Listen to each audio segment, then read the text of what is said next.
sou Caleb.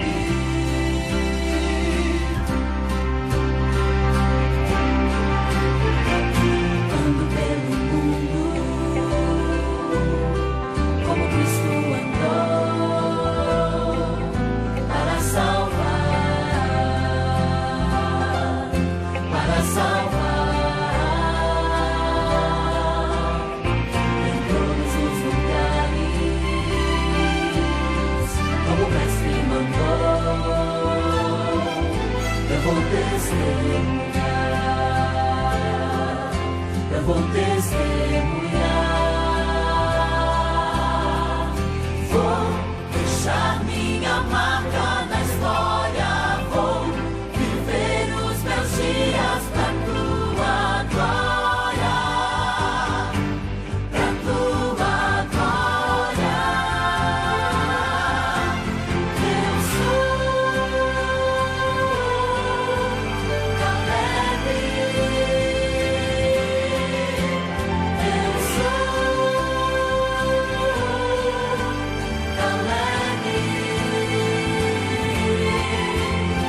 Por tudo que fizeste, por quem tu és pra mim, minha vida eu entrego pra servir. Sou Caleb.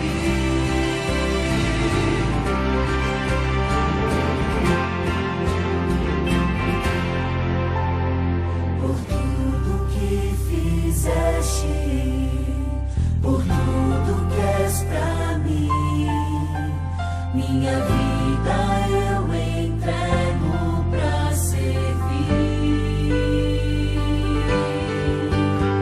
Por tudo que fizeste, por tudo que és pra mim, minha vida eu entrego pra servir. Eu sou Caleb, eu sou Caleb. Por tudo que fizeste, por quem tu és pra mim, minha vida eu entrego pra servir. Sou Caleb. Minha vida eu entrego pra servir. Sou Caleb.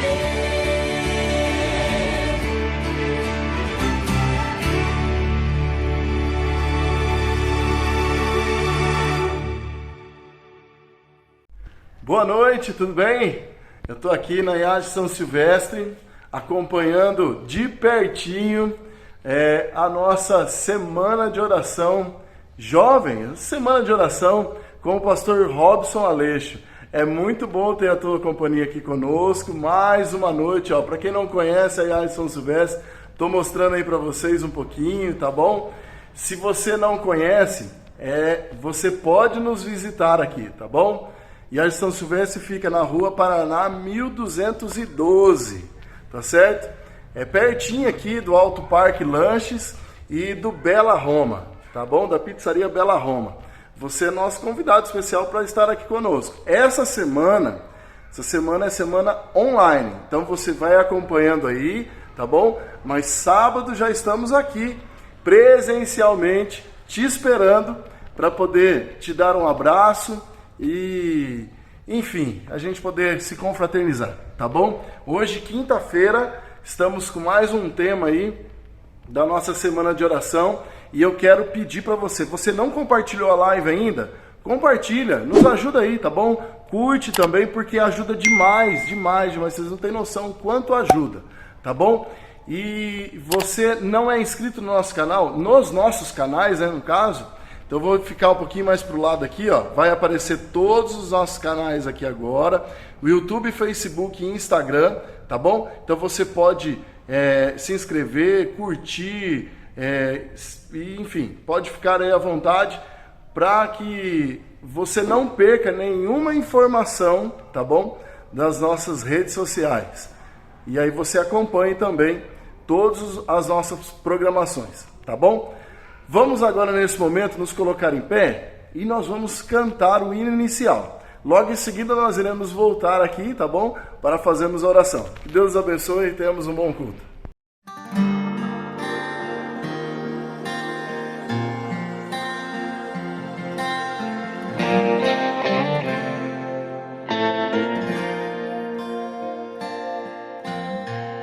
Tem dias que nem sei dizer, não tenho motivação. Eu sinto em mim uma dor sem fim, não sei dizer a razão. Consigo ainda, Jesus, buscar os meus joelhos dobrar e orar, perante Deus me inclinar, chorar e abrir o meu coração, e abrir o meu coração.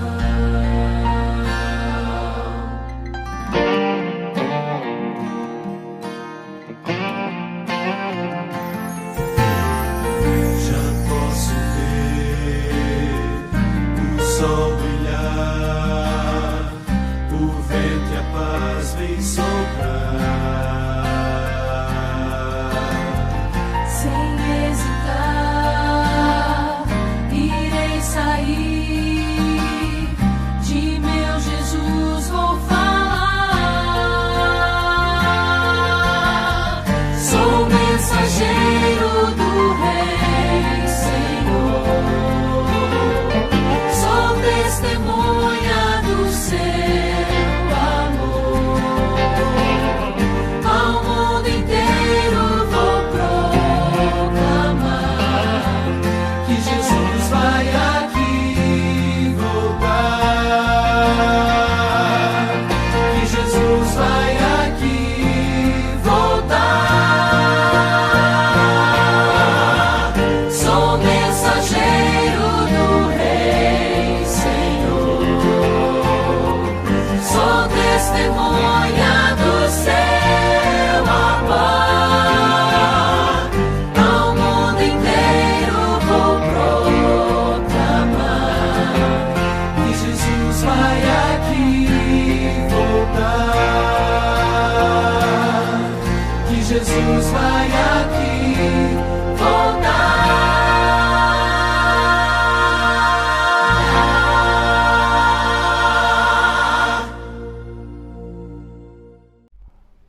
Vamos orar? Vamos lá? Santo Deus e grandioso Pai, obrigado por mais um dia de vida, obrigado por essa noite. Estamos, nesse momento, querendo pedir ao Senhor para abrir os nossos corações para a mensagem dessa noite. Nos use mais uma vez, que possamos aprender e colocar em prática em nossas vidas tudo que venhamos aprender aqui nessa noite. Em nome de Jesus, amém. Então agora eu chamo o pastor Robson Aleixo para fazer então a nossa programação. Que Deus abençoe e tenhamos todos um bom culto. Convido você a abrir a sua Bíblia no Evangelho segundo Mateus. No último sermão de Jesus, nós vamos nos concentrar hoje, amanhã, nas parábolas deste texto. Eu quero ler com você inicialmente o versículo 37 de Mateus 23. Hoje eu tenho a alegria de ter minha tia aqui comigo. Foi uma graça te ver aqui. Deus dá uns mimos pra gente. Minha tia é uma inspiração há anos. Não vou falar tanto quantos anos, né? Os meus anos, né? Tá bom. É muito bom e Deus nos colocou neste caminho. Deus tem trabalhado conosco.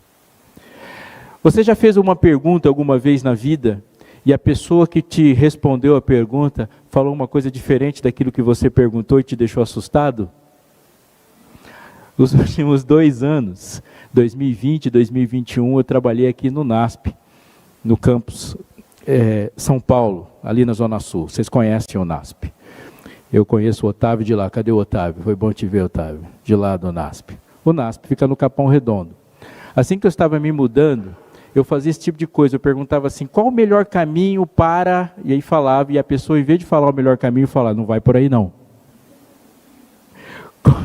Como que eu faço para ir descer? Eu tenho uma visita para fazer lá no Miboi. E alguém falava assim, você é louco? Vai por aqui, ó. Não era exatamente o que eu perguntei, mas a pessoa dá uma informação diferente, né? Olha para esse texto. Eu vou começar analisando com você o versículo 37, mas bate o olho nessa pergunta. Dize-nos, diz o capítulo 24, verso 3, quando sucederão essas coisas e que sinal haverá da tua vinda e da consumação do século? Qual é a pergunta? A pergunta é, quando e qual? Não é? Olha a resposta. Ele respondeu, vede que ninguém vos engane. A pergunta é, Senhor, quando acontecerão essas coisas e que sinal haverá da tua vinda e da consumação dos séculos? Jesus bate o olho e fala assim, não vai por aí não. Vede que ninguém vos engane. Eu vou repetir uma frase, anota ela no seu cérebro, num lugar que não tem muito trânsito para não desgastar. A Bíblia persiste e insiste em responder as perguntas que nós perdemos a capacidade de fazer. A gente faz um monte de perguntas que a Bíblia não faz, às vezes. Mas é um sinal de doença, espiritualmente falando, quando a gente começa a falar demais, quando Jesus falou de menos. E o contrário também é real, quando a gente fala muito pouco daquilo que ele falou muito. Por que que Jesus dá essa resposta? Versículo 37 do capítulo 23 de Mateus, note e preste muita atenção nisso. Jerusalém, Jerusalém, diz o texto, que matas os profetas e apedrejas os que te foram enviados. Quantas vezes eu quis reunir os teus filhos como a galinha junto aos seus pintinhos, debaixo das asas. E talvez uma das frases mais dramáticas de todo o Evangelho. E você não quis. Você não quis. Você não quis é a única barreira descrita na Bíblia como uma porta que Jesus não passa. É a única. Jesus fala de ter atravessado o cosmo, atravessado galáxias, enfrentado o mais poderoso exército da sua época e, por que não dizer, o mais poderoso exército de todos os tempos. Jesus enfrentou toda a elite religiosa, toda a elite política, ele enfrentou toda a crise econômica, ele passou por todas as portas e parou em uma. Você não quis. Desse ponto ele não passou com Jerusalém. Eis que a vossa casa, diz o verso 38, vos ficará deserta. Declaro-vos, pois, que desde agora já não me vereis até que venhas a dizer, bendito que vem em nome do Senhor. Pensa no drama que é estar perto de Jesus. Jesus não está com o rosto aliviado, o rosto dele está tenso. Dá para perceber a tensão e ele está sentenciando. Ele fala, Jerusalém, sua casa ficará deserta. Porque chegou o dia e você não percebeu, você não soube qual era a causa. Você olhou para a sua salvação e não quis saber dela. Não conhecera você o dia da sua visitação. Sua casa ficará deserta. Nesse momento, o coração dos discípulos entrou numa morsa. A tensão passou para eles, e isso começou a passar pelos seus pensamentos e ficou na superfície do pensamento. Continua o texto. Tendo Jesus saído do templo, ia se retirando quando se aproximaram dele os seus discípulos para lhes mostrar as construções do templo. Note-se que Jesus precisava que alguém mostrasse as construções do templo para ele. Ele tinha saído, ele estava no templo. Alguém falou assim, Jesus, presta atenção direito. Ele, porém, lhes disse, não vedes tudo isso?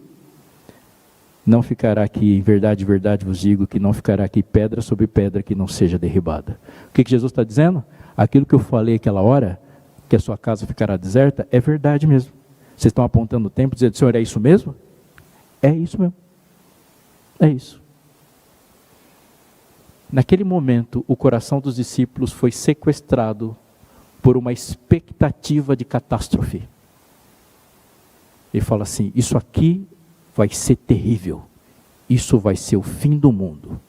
E desde aquela época até hoje, Catástrofes sequestram os nossos pensamentos e uma ideia de fim surge e toma conta da pauta do nosso roteiro, da nossa forma de ver a vida, e nós sempre, como seres humanos, associamos as ações de Jesus com catástrofes. Tem até filme, né? Jesus fala de Apocalipse e o grande personagem do Apocalipse é o Cordeiro. Mas quando o cinema fala de Apocalipse, é pedra que cai, é fogo que desce, é inundação, é um monte de coisa, ou não é um meteoro, ou alguma coisa que surge da terra ou vem do céu. Não é assim? Falou de catástrofe, a gente fala, é o fim do mundo. Nós sempre fizemos assim. Não é assim? Estava todo mundo sem espirrar, sem tossir, sem nada. Aí começa uma Covid, e nós começamos a falar de fim do mundo. E aí passa a Covid. E aí vai aparecer uma inundação, aí é o fim do mundo.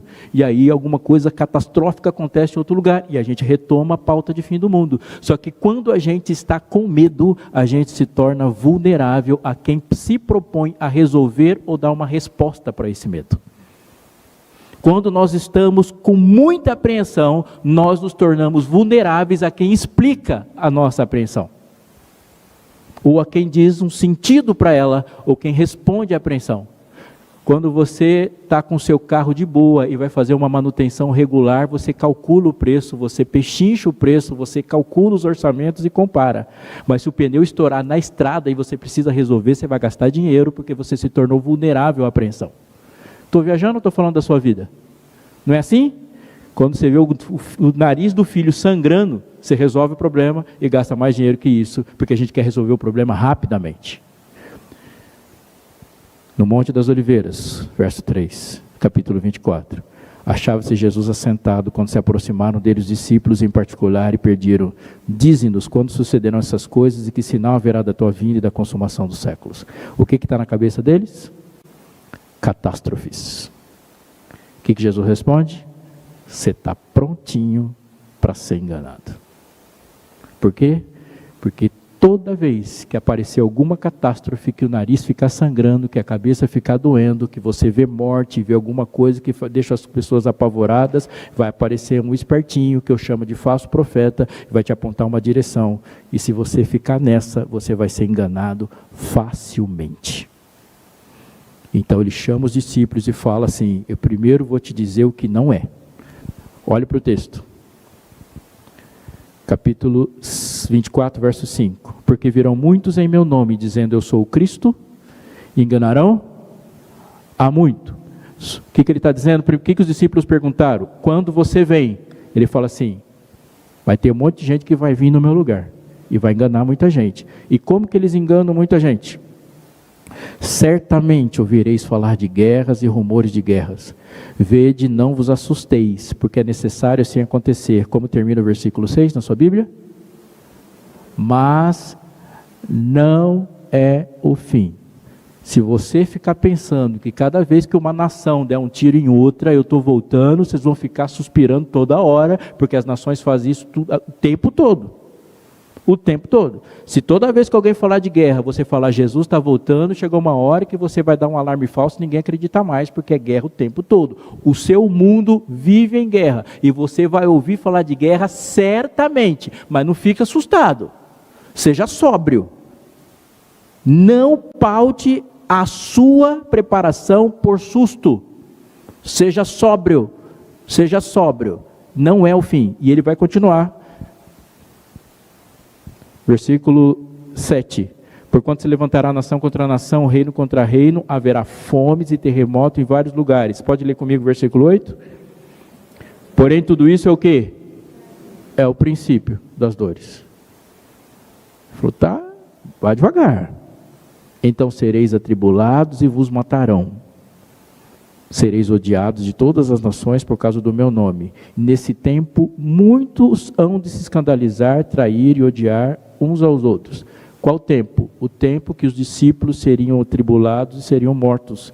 Ou seja, a tribulação, a perseguição e a morte é uma característica do planeta dos últimos 2000 anos.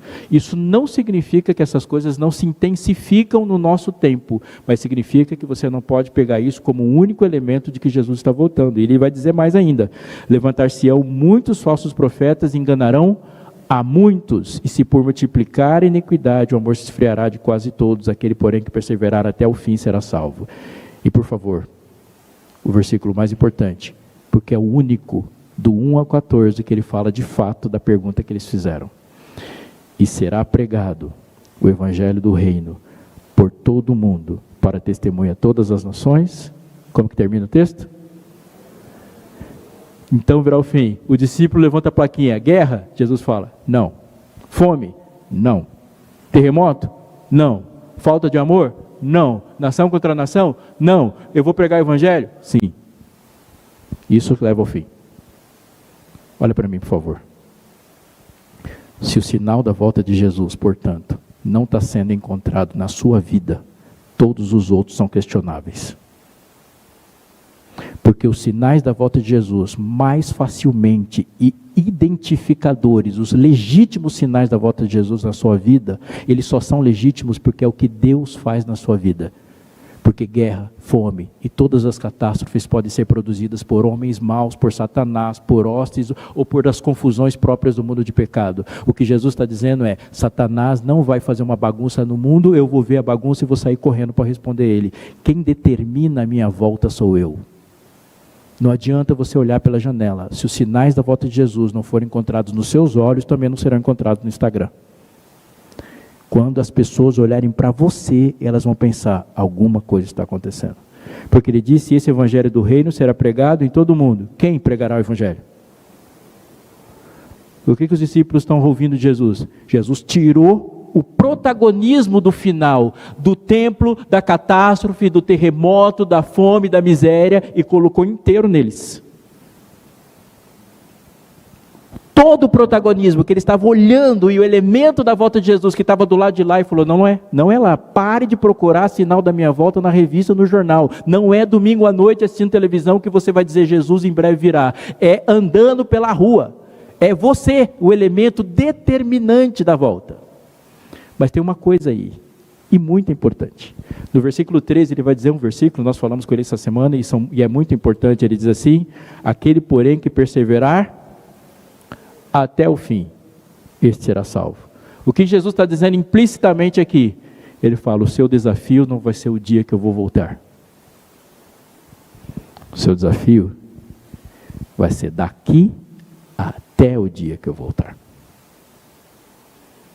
O seu desafio é que você vai ter tempo para estragar as coisas. Esse é o seu problema. E você vai precisar de mim. O seu desafio é que em alguns momentos você vai olhar para você mesmo e vai falar assim, chance zero. E Satanás nesse momento vai te iludir com ilusões de vitória. Por isso seja firme. Porque Satanás sabe criar ilusões de vitória. Nós olhamos para o nosso mundo e a impressão que a gente tem é que o mal está ganhando, não é? Porque ele é especialista em gerar na gente a ideia de que ele está ganhando. Mas cada segundo que passa, ele toma mais uma derrota. Mais uma derrota. E mais uma derrota. No começo do grande conflito, ele tinha acesso ao trono. Assim que o primeiro round termina, ele perde acesso ao trono. Tem um segundo round, ele perde acesso ao céu. Tem o terceiro round, ele perde acesso a qualquer outro lugar. E no próximo round, ele vai perder acesso a qualquer outro mesmo, porque ele fica aprisionado. E no último é nocaute. E cada movimento que Deus faz, Satanás tem menos espaço, menos espaço. Lembre-se, lá no Éden poderia aparecer, mas no Éden ele só tinha acesso a uma árvore. A uma árvore. Ele não podia sair de lá. E a ideia muitas vezes que se cria é que ele dominou, mas não está dominando. Cuidado, cuidado. Você e Deus é sempre maioria. Sempre maioria. E não caia na ilusão de que é Deus e mais alguma coisa. É você mais Deus. Isso sempre será suficiente. Cuidado. Um terremoto chama atenção. Mas o terremoto que Deus está pretendendo fazer através de você, não há escala que meça. Neste contexto, estão duas parábolas importantes das quais nós vamos meditar aqui. Se você virar a página, você vai ver no capítulo 24. Ele vai desenvolver e dizer o que é e o que não é. E quando chega no capítulo 25, ele começa com duas grandes parábolas. O capítulo 25, do verso 1 ao 13, tem a parábola das 10 virgens. E do capítulo 25, do verso 14 até o 30, a parábola dos talentos. Por que eu disse tudo que eu disse para você até agora? Porque a parábola dos talentos não é uma parábola que tenta fazer você entender a diferença de talento e dom. Ela é dada a resposta a uma pergunta: quando você volta? Portanto, é a partir dessa perspectiva que a gente entende o que Deus falou na parábola dos talentos. A parábola dos talentos é uma parábola que fala para quem estaria esperando Jesus voltar. E ele só falou depois que ele disse um monte de sinais da sua vinda. Você está me entendendo? Ela é séria, ela é pesada, ela é para um povo que vive o fim e tem que entender quais são os perigos e quais não são do tempo do fim e o que você está fazendo nela. Vamos começar com uma coisa? Definindo o que é talento. Você está com a Bíblia aí, né? Só um texto. Em 1 Reis, capítulo 16. 1 Reis, capítulo 16.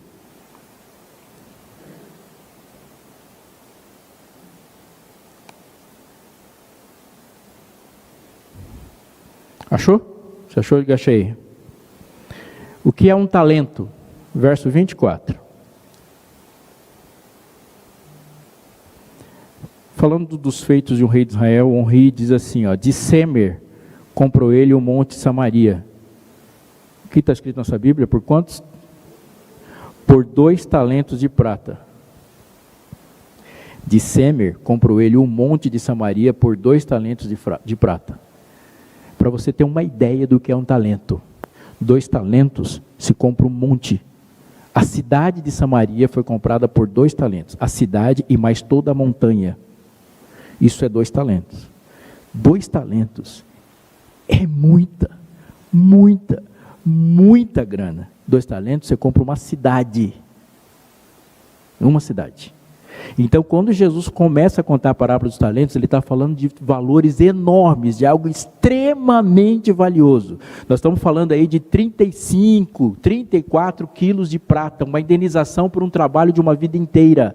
Uma pessoa muito bem paga é indenizada depois de uma vida inteira a partir desse talento. Então voltamos para lá, para Mateus 25, e a gente vai entender algumas coisas aqui. Me acompanha, por favor. Pois será como um homem, versículo 14, que ausentando-se do país, chamou seus servos e lhe confiou seus bens. A um deu 5 talentos. 5 talentos é muito dinheiro. A outro 2, e a outro 1, a cada um segundo a sua própria capacidade, e então partiu.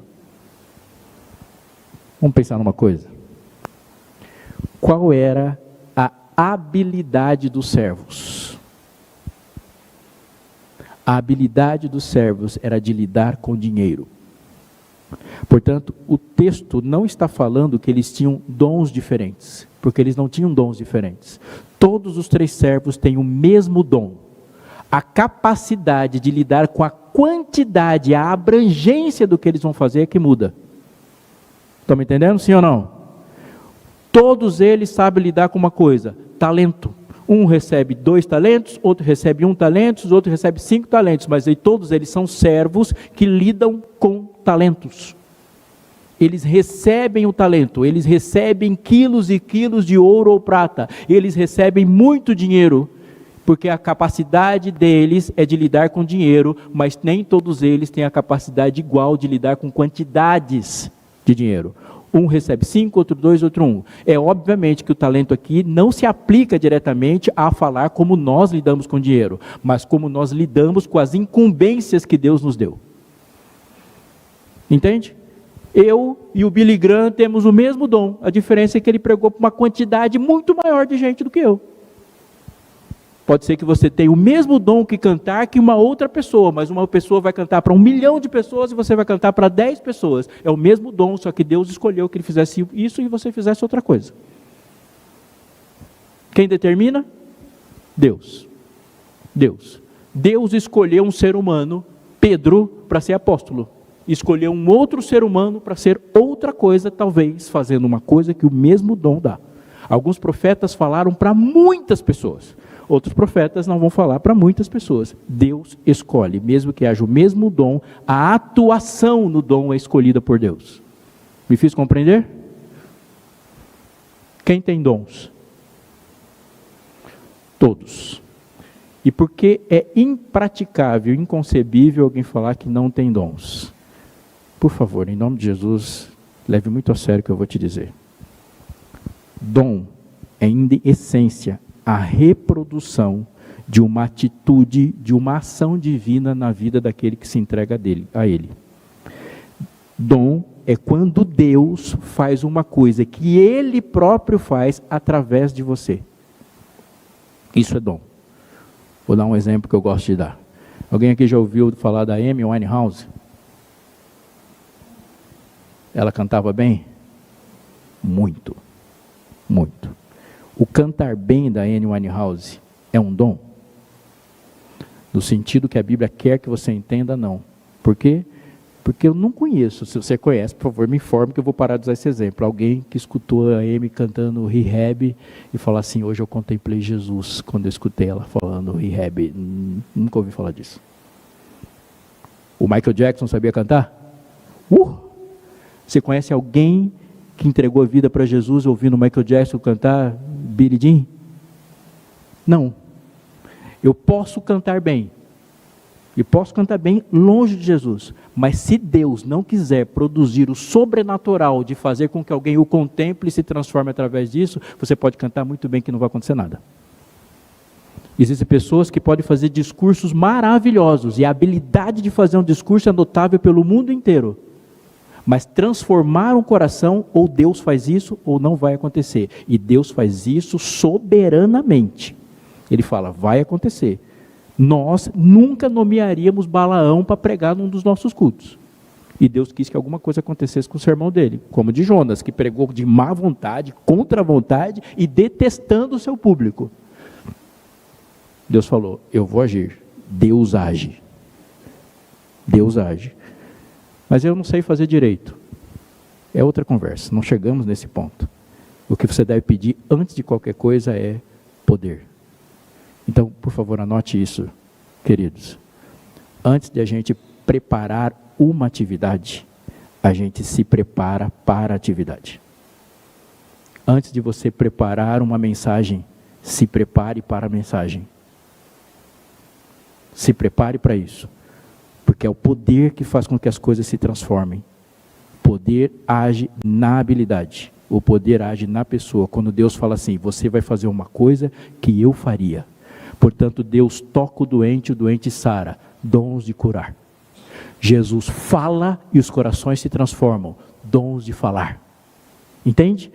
Jesus aponta o dedo e fala para os demônios, saiam, e as pessoas saem. E Deus deu esse dom. Entende? Tudo que Deus fez em Jesus se reproduzem na vida de aquele que se entrega a Ele. Portanto, dons nos fazem parecer com aquele com a qual servimos. Se você olhar e juntar os textos, dons é agir como Jesus. Frutos é ter a personalidade de Jesus. Quando os frutos do Espírito acontecem com a gente começa a ter o coração de Jesus. Alegre, amoroso, bondoso, fiel, longânimo, manso, controlado, focado. Você começa a se parecer com Ele. E quando Deus coloca dons em você, você começa a fazer as coisas que Ele fazia. Se você crê, diga amém. Então eu queria que você entendesse uma coisa. O que significa olhar para Deus e falar, eu não quero dons? Significa, eu não quero me parecer com você. Portanto, todo aquele que aceita Jesus tem um clamor no próprio coração por dons. Porque há o desejo de se parecer com Ele. De fazer o que Ele faz. De representá-lo. Deus confiou.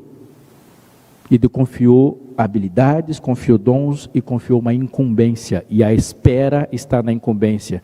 Agora note, o que recebera 5 talentos saiu imediatamente a negociar com eles e ganhou outros 5. O verso 16 está dizendo o que é a habilidade deles. Esse é um tipo de servo que existe até hoje. Qual era a profissão deles? Me ajuda aí. Quem é o tipo de gente que hoje você fala assim, está aqui uma grana, eu vou sair, quando eu voltar eu quero mais grana do que essa que eu te dei. O que eles são? Eles são investidores, não é? É gente, você fala assim, estou aqui, estou colocando $500 mil na sua mão. Se você pegar $500 mil e colocar no fundo de investimento, quando você volta, você não quer $500 mil. Por quê? Porque você colocou o dinheiro exatamente para ser investido. Há uma expansão, há uma expectativa. Ele é um servo que trabalha com dinheiro, fazendo o dinheiro crescer. Essa perspectiva nos ajudará a entender o que aconteceu com aquele que recebeu um talento. Ele não está sendo honesto. Ele não está se protegendo. Ele está sendo completamente negligente.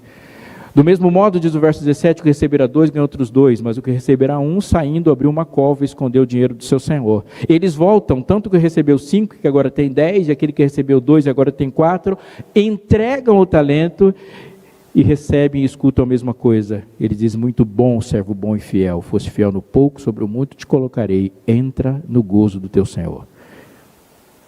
Se você não prestou atenção em nada, começa a prestar agora. Verso 24. Chegando por fim, o que recebera 1 talento, disse, Senhor, sabendo que és homem severo, que ceifas onde não semeaste, e ajuntas onde não espalhaste, receoso, escondi na terra o teu talento. Aqui tens o que é teu. Me ajuda.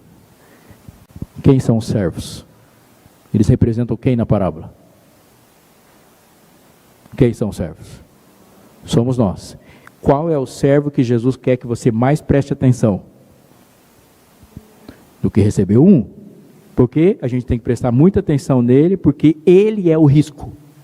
Ele fala, presta atenção nisso, e se ele contou, porque isso é possível de acontecer. Temos muito que aprender com aqueles que receberam os outros mais talentos, sim. E uma das coisas que aprendemos muito é que não importa a quantidade, porque a recompensa é a mesma, e mais uma coisa, ele fala, foste fiel no pouco, 5 talentos, sobre o muito te colocarei, ou seja, ele recebeu 5, agora ele tem 10, no final da parábola ele tem 11, porque o talento do vacilão vai para ele também, e agora ele vai trabalhar com 11, e se a parábola tivesse mais alguns versículos, ele ia ter que voltar com 22. Fosse fiel no pouco, sobre o muito te colocarei, você trabalhou bem, agora você vai trabalhar mais ainda. E alguém chega para mim e fala, pastor, o que nós vamos fazer no céu? É a mesma coisa que você faz aqui, só que no mundo perfeito. Trabalhar, servir, vai feliz da vida. Servir. Não é um resort no céu. Deus vai mudar a chavinha do nosso coração, que vai se alegrar em servi-lo. Você vai lutar por uma coroa, e no primeiro culto você vai pegar a coroa e colocar na salva de oferta. Primeiro culto. E por isso que lutamos por uma coroa, para não assistir um culto sem nada. Para entregar. Mas essa disposição já acontece agora. Se esses servos são nós, somos nós, quem é o Senhor? Responde, que essa pergunta é mais fácil. Quem é o Senhor? Que se ausenta e depois volta. É Cristo, obviamente que é Cristo. E se é Cristo o Senhor, escuta essa definição de Cristo aqui. Cristo da perspectiva do servo que recebeu um talento. Você é Jesus, verso 24, homem severo, que ajunta onde não semeaste, ceifas onde não semeaste, e ajunta onde você não espalhou. Você me causa medo e receio, estou te devolvendo o que é teu. Essa é a definição de Cristo, de um servo de Cristo. Quem fez a pergunta foram os discípulos. Portanto, não há uma audiência mundana, pagã, gentílica ouvindo Jesus. Só tem membro de igreja ouvindo Jesus. É um servo que trabalha para ele. E a definição que ele faz do seu Senhor foi determinante para o sucesso ou fracasso do seu trabalho. Você é severo. Você vai sacar, mas você não faz depósito. Me arrepia pensar porque Satanás definiu Jesus dessa forma para Eva. Ele falou assim, o que Jesus falou para você? Ele falou para não comer. Ele falou, Deus não é assim. Ele sabe que no dia que você comer, vai abrir os olhos. Deus não disse tudo para você. Ele está tolhindo você e te aprisionando a uma vida limitada. Ele está juntando onde ele não espalhou. Quando Jó se apresenta no livro de Jó, os filhos de Deus se apresentam diante de Deus, Satanás fala assim, Jó não te ama, Jó ama suas coisas. O que ele está falando? Você ajunta onde você não espalhou, porque você exige dos seus servos um amor que você não é capaz de produzir. Você é capaz de produzir bênçãos, amor não. E quer que eles te amem mas Jó não te ama. Se você tirar as bênçãos dele, ele vai parar de amar. O que ele está dizendo? Ceifas onde não semeaste. E agora chega o servo e fala, você é assim. O servo tem uma interpretação satânica do seu Senhor. O que ele sabe sobre Jesus foi Satanás que disse, porque é o mesmo papo. E a Bíblia é cheia disso. Se tu és o Filho de Deus, lança-te daqui abaixo, porque a teus anjos dará ordem a seu respeito. O texto é bíblico, a interpretação é de Satanás. Esse servo tem um problemão, porque ele é alguém que conhece alguém, que conhece Jesus. Por favor, filho, olha para mim. Se você é alguém que conhece Jesus, as bênçãos de conhecer Jesus vão alcançar todos os seus amigos. Se você namora com alguém que conhece Jesus, o conhecimento de Jesus na vida dessa pessoa que você namora vai abençoar você. Ló era alguém que conhecia alguém que conheceu Jesus. Portanto, o conhecimento que Abraão tinha de Jesus tirou Ló de Sodoma. Mas Ló era alguém que conhecia alguém que conhecia Jesus. E Ló não conseguiu salvar ninguém. Se alguém conhece Jesus, as bênçãos chegam até você. Mas se você não conhece Jesus, você não salva ninguém. O perigo é que aquele servo não conhecia o seu Senhor. Era um servo que estava junto com outros servos que conheciam o Senhor. E ninguém percebeu isso, até que o dia que o Senhor voltou e falou, cadê o que eu te dei? Ninguém percebe. Ele não percebe, e não sei quantos anos ele viveu junto com outros servos, mas ele se contentou e achava que estava tudo certo em ser alguém que conhece Jesus. Mas na hora da crise, alguém que conhece Jesus não consegue sobreviver. Quem é você? Quem é você? Se você não sabe quem é Jesus, você não sabe responder quem é você. E se você não sabe quem é Jesus, você não consegue fazer o que tem que fazer com os talentos. Qual era a informação que faltava para aquele servo? Quem é o dono dos talentos? Presta atenção na minha pergunta, porque ela é de efeito. Um recebeu 5 talentos. O que recebeu com 5 talentos tinha quantos talentos no final da parábola? Um recebeu 2 talentos. O que recebeu 2 talentos tinha quantos talentos no final da parábola? 4. Um recebeu 1 talento e ele tinha quantos talentos no final da parábola? Todas as respostas estão equivocadas. Porque os talentos mudam de quantidade, mas eles não mudam de dono. Quantos talentos o servo que recebeu 5 tinha no final da parábola? Nenhum. Os talentos não mudam de dono. Aquele recebeu 2, ele volta com 4, e quem é o dono dos 4? O mesmo dono dos 2. Mas tem mais uma coisa que os 2 que perceberam, sabiam, e aquele um não percebia. O Senhor é dono dos talentos, de 5, de 10 ou de 11. Mas Ele não é dono só dos talentos. Ele é dono dos servos. Ele é dono dos servos também. Ele é o dono dos servos. Por favor, atente o que eu vou te dizer, porque essas são as palavras finais da mensagem de hoje. Você já deve ter ouvido falar muita coisa sobre entregar o coração para Jesus, sim? Você deve entregar o seu coração para Jesus? Se sim, diga amém. Mas não ache que o fato dele falar para você entregar o coração para Jesus significa que esse coração seja seu, porque não é. Jesus nunca conversou com você sem deixar bem claro qual era a autoridade dele sobre a sua vida.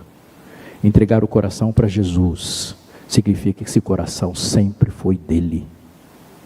Mas ele olha para você e fala, eu posso te obrigar a fazer tudo, menos a me amar. Amar é uma escolha. Você escolhe amar Jesus de todo o coração. Mas se o seu coração já não fosse dele, você não teria que prestar conta. No final das contas, você presta conta sobre tudo. Porque tudo sempre foi dele. O que o servo que ama e desfruta Jesus reconhece é que ele tem a alegria de saber que é tudo dele. Jesus está falando, você vai ser desafiado no final da história a achar que existem coisas que são minhas e coisas que são suas, e isso não é verdade. Você vai ser desafiado no final da história a achar que salvação é uma chance que você dá para Jesus, isso não é verdade. Não é verdade. Salvação não é você escutando Jesus batendo na porta do seu coração e você vai lá e abre para dar uma chance para Jesus. Salvação não é uma chance que você dá para Jesus. Salvação é uma chance que Jesus dá para você. Ele está oferecendo uma chance.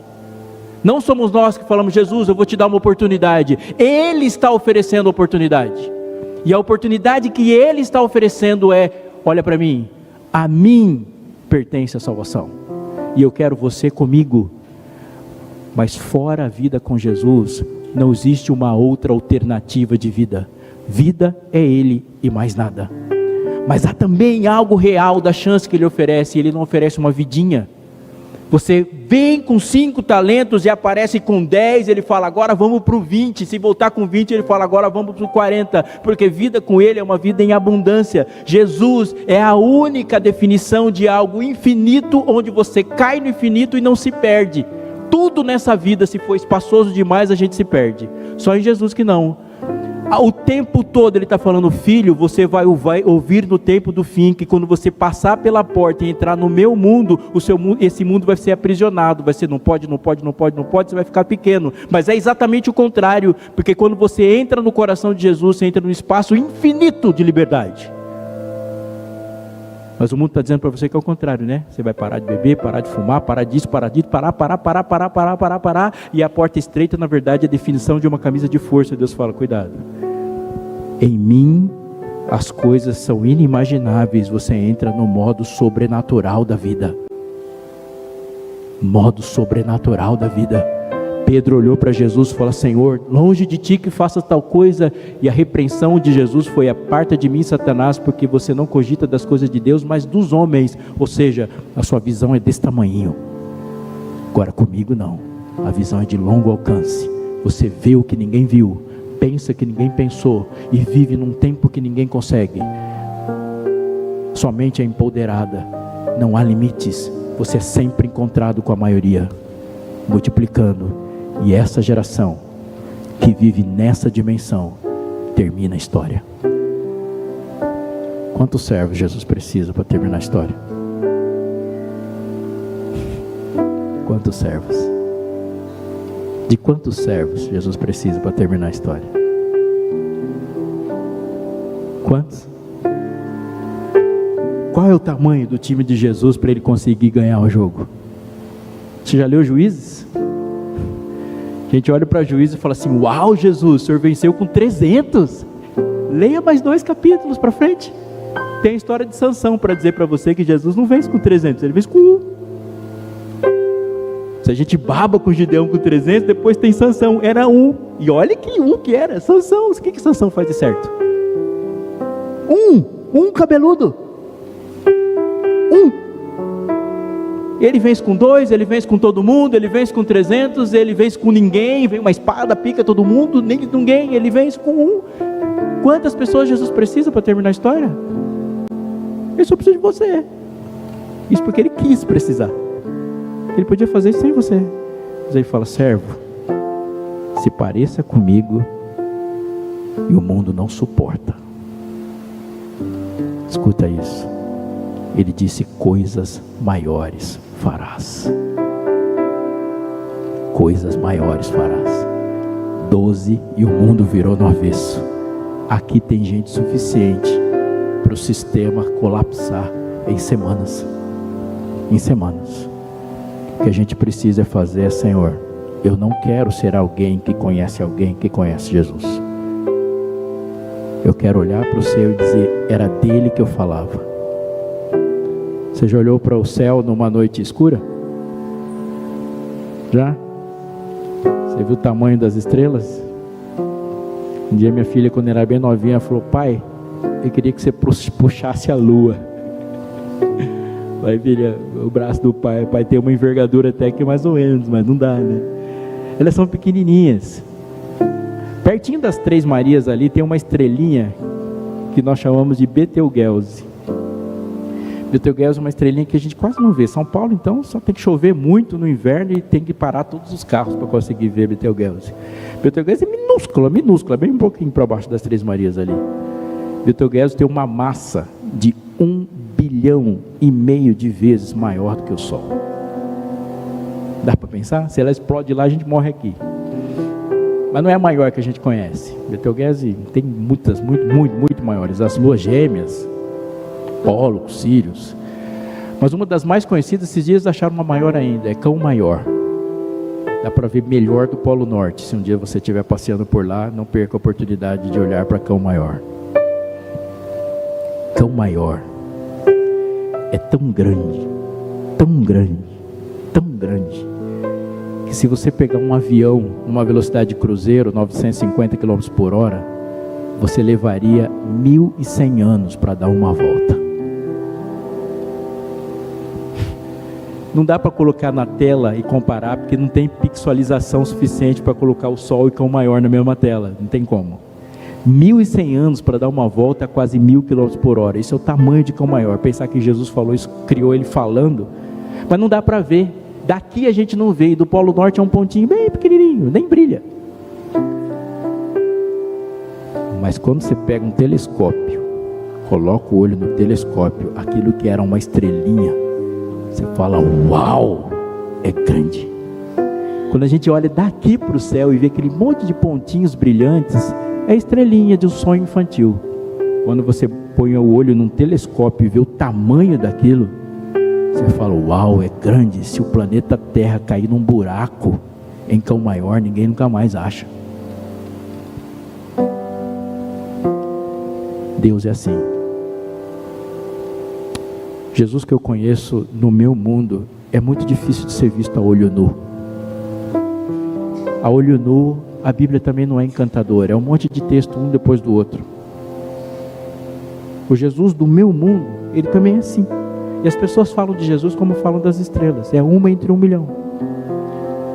Mas quando Jesus é visto pelo telescópio que ele criou para que ele pudesse ser visto do tamanho real, o mundo fala aleluia, ele é grande.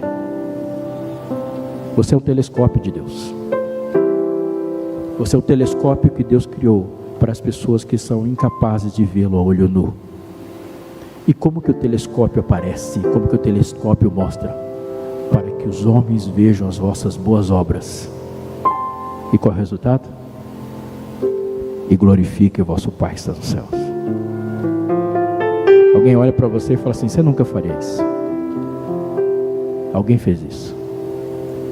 Esse é o projeto. Alguém te dá uma pancada, e o natural é falar, mandar a pessoa fazer um tour, né? Aí você fala, eu vou orar para você ser salvo. E os homens olham e falam, você nunca faria isso.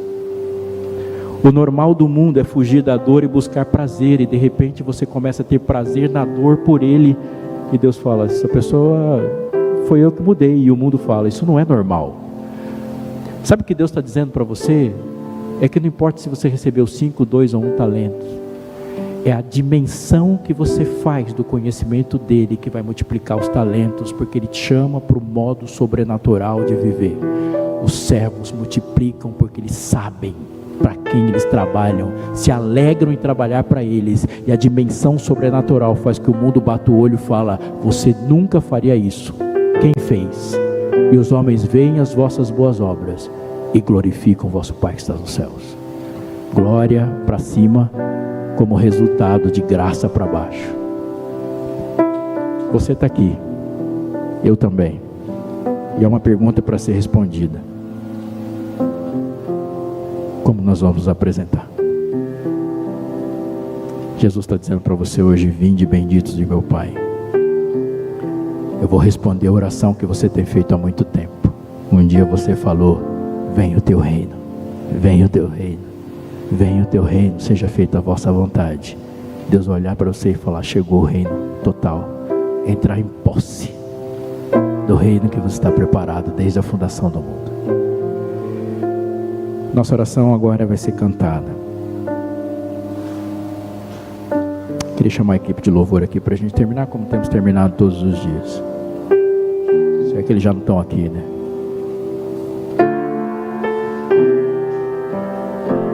Nós vamos falar. Nós vamos dizer para Deus o que precisamos, mas acima de tudo, Deus está levantando uma geração de servos fiéis e talentosos. E um dia alguém vai falar dessa noite aqui nessa igreja. Um dia na eternidade alguém vai falar dessa noite em que você disse: Senhor, foi naquele dia que a revolução mudou e eu sei o que eu senti no coração. Eu estou me entregando, porque eu não quero dormir enquanto houver um lugar onde a bandeira de Sião não tremula. Eu quero andar por aí, na determinação de ver seu nome sendo glorificado em todos os lugares. Mas para isso, eu me prostro, eu me rendo, eu me entrego a um sacrifício da alegria de viver por ti. Essa é a minha oração. Essa é a sua também? Se sim, diga amém. Você pode ficar em pé e dizer isso junto conosco?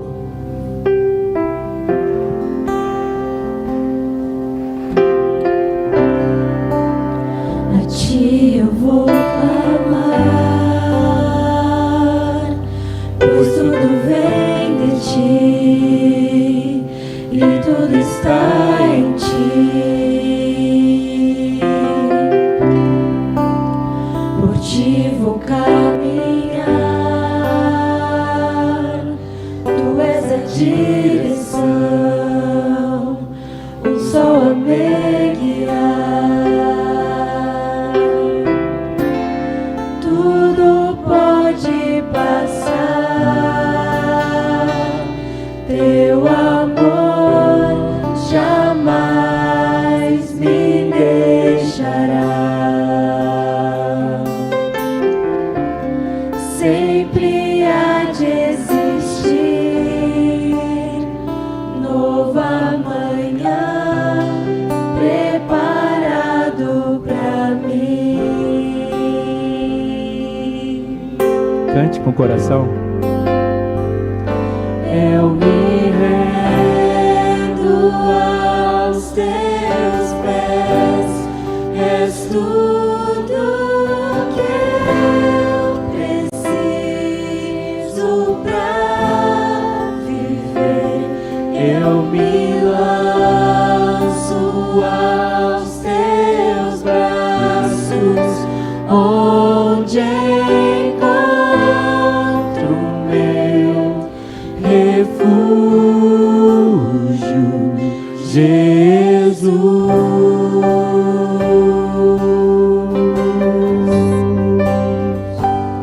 Eis-me aqui,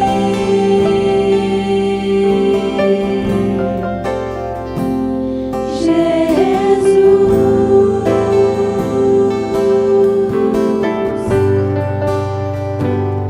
Eis-me aqui.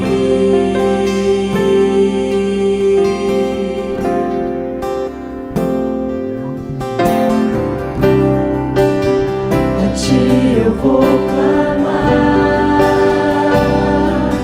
pois tudo vem de ti e tudo está em ti. Por ti vou caminhar, tu és a direção,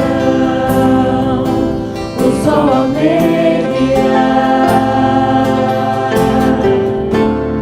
Tudo pode passar, teu amor jamais me deixará. Sempre há de existir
Eis-me aqui.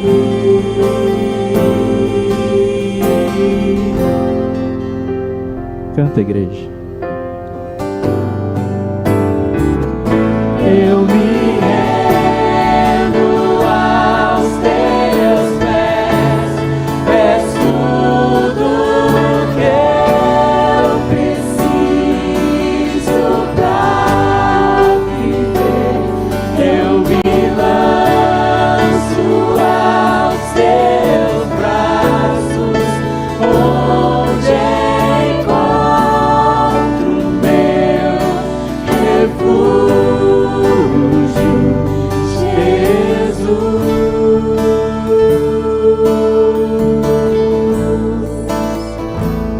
Eis-me aqui.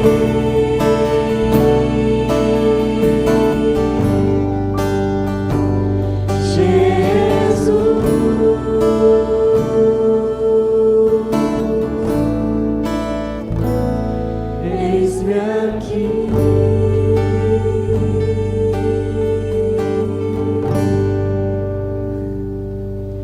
Senhor, nosso Deus, declaramos hoje aqui em confissão que Tu és dono dos dons, dono dos talentos, dono dos serviços, dono do coração, dono dos servos.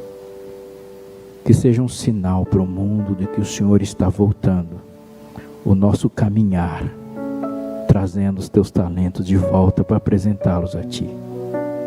Que o mundo veja a alegria com a qual nós estamos voltando na Tua direção, com o intuito de multiplicar aquilo que o Senhor colocou em nós. E que essa vontade, essa determinação de se apresentar diante de Ti, com a alegria de fazê-lo alegre também, Senhor, seja para o mundo algo impressionante a ponto de nos perguntar, quem são esses e o que aconteceu nesses corações.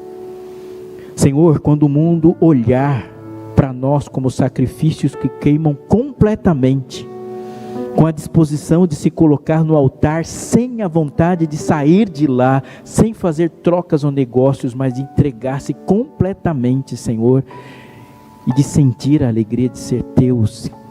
Que esse testemunho, Senhor, impressione o mundo e as pessoas perguntem o que está acontecendo.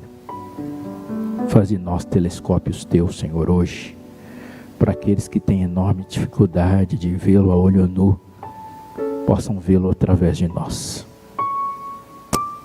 Que o mundo Te veja e perceba o Teu real tamanho a partir de dons e talentos, disposições e, acima de tudo, pelo amor que o Senhor é capaz de produzir nesses coraçõezinhos que são Teus. Somos Teus servos e queremos Te servir. Dá para nós hoje, Senhor, uma percepção aguçada do tempo singular que nós estamos vivendo. Dá-nos uma vontade de Te encontrar que seja maior do que o medo das tragédias, maior do que o susto que as catástrofes nos trazem, mas a alegria de olhar para o céu, de correr para Ti, de Te abraçar, seja um combustível desta caminhada. Que essas mãos que se estendam, Senhor, sejam sinais para o mundo. Abençoe essa igreja. Abençoe esse lugar através dessa igreja.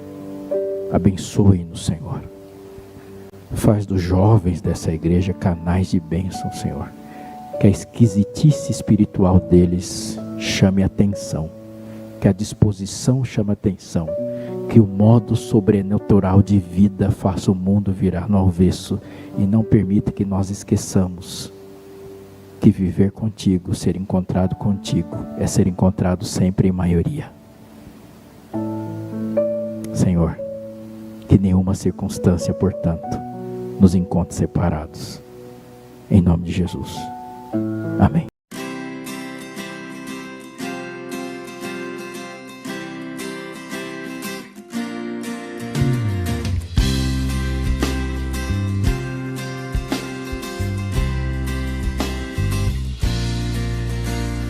Venha, Senhor, em mim habitar, pois quero ser templo Teu.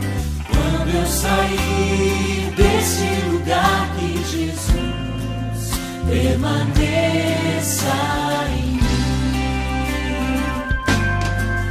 Permaneça em mim. Permaneça em mim. Permaneça em mim, meu Senhor, permaneça em mim. Venha, Senhor, em mim habitar, pois quero ser templo teu. Quando eu sair deste lugar, que Jesus permaneça em mim. Permaneça em mim.